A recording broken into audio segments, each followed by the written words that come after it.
Hey, what's going on, guys? It's your boy Nirmanon. I'll be making a gameplay commentary for you guys over some Call of Duty Black Ops 2. In regards to the commentary topic, I'm going to be mainly discussing the next generation of consoles. With that, the Xbox One was released or revealed last night. We did get to see images of it. There was some advertising of selected games that are basically showcased, Call of Duty Ghosts being one of them. As many people were expecting, it was very hyped, and I think a lot of people were satisfied by the images. But in regards to really anything else, you kind of jump into the tech department versus the Xbox One versus the PlayStation 4. And they basically run the same equivalency. They're not really too different. They run about the same CPUs, GPUs. Well, the GPU for the Xbox One hasn't been revealed, but I imagine they'll use about the same thing. I could not imagine Xbox or Microsoft taking a huge leap downward from the already existing PlayStation 3 or PlayStation 4 information that's been revealed. In regards to RAM, they use about the same, but the Xbox One is going to have a little bit of an advantage in that category because it's going to have a little bit more of a dedicated CPU RAM that's basically the backbone of the functionality of selected components.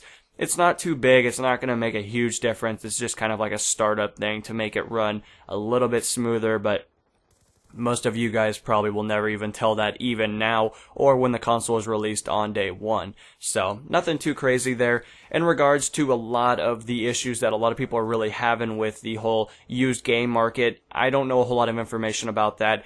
I honestly don't really have a problem with the functionality of used games versus non-used games. I don't really care because I don't sell my games that often, so it doesn't really hurt me too much, but I can imagine people that don't have the luxury of constantly buying games. I could see how that would affect you in one way or another. I guess only time will tell if that gets resolved. Hopefully that will function or work out in everybody's favor, but as for me, that's kind of nothing important as of the moment. But through time, I guess we'll tell if that affects me or not.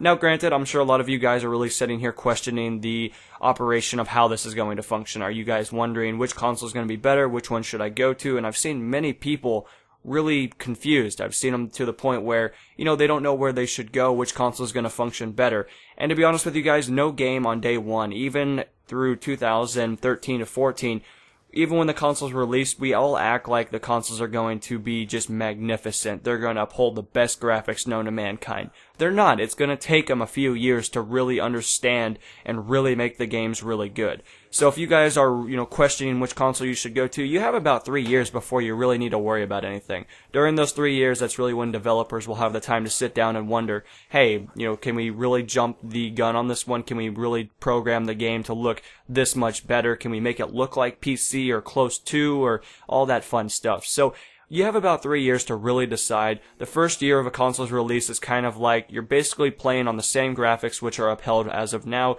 just a marginally better. Not a lot, but it's enough to notice. You're going to see a little bit more sharpened, the images are going to look a little bit more clean, and that's kind of how this stuff works out. If you guys can definitely imagine back to the PlayStation 2/Xbox days, the original, to the upcoming generation that we're currently playing on, which is the 360 and the PlayStation 3, there really wasn't a huge jump. If you go from the last of those days, from the really old consoles to the ones that we currently play on at the very beginning, there wasn't a whole lot of improvement. We didn't see a huge jump. We didn't see this dynamic jump in graphics and gameplay and features and add-ons and all that fun stuff. It's going to take them a little bit of time, so guess that's where I digress. In regards to which one you guys think is going to be the console king, it's going to win the console war and everybody's going to agree. No one's going to agree on anything. And is there a clear winner? Of course not. They run about the same stuff. There is no difference. One just has a little bit better of this thing, the other one has a lot better in this thing. It doesn't matter. There is no clear winner. Like the Xbox 360 versus PlayStation 3 argument that has been beaten to hell. There is no winner exactly in that function, but there is one that's maybe a little bit better than the other one. I think we can all agree that the 360 runs a little bit better than the PlayStation 3 in certain aspects. However, the PlayStation 3's exclusive games run phenomenally better than anything on the market currently. And that's just basically telling you guys the truth. And I want you guys to know that I have played on both consoles for years. I have had both consoles. I've played mainly all the major titles. I've played Call of Duty, Battlefield, all that fun stuff. So I know how they function now in regards to exclusives.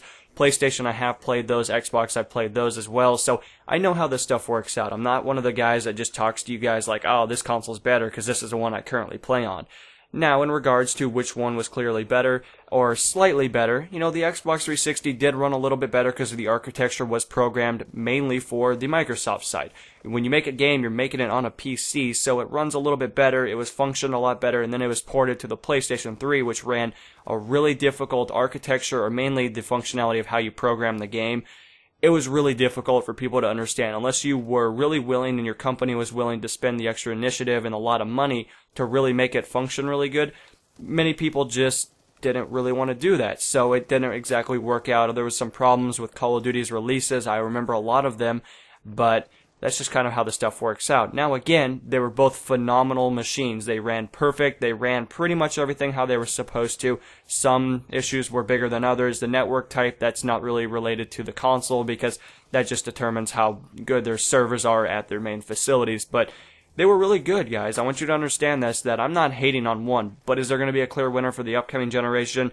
I couldn't imagine unless on day one the consoles just are absolute shit and they don't work. So guess that's my information for you guys. Hopefully you found this informative. I know there's many videos that beat this and different aspects, but I want you guys to understand that I was trying to give you guys the main gist of it, but still trying to educate you guys in regards to what I currently think. Hopefully you guys enjoyed. Let me know if you guys have anything that you agreed or disagreed upon in the comments, and I will talk to you guys in the next episode. This is NMO, signing off. Peace.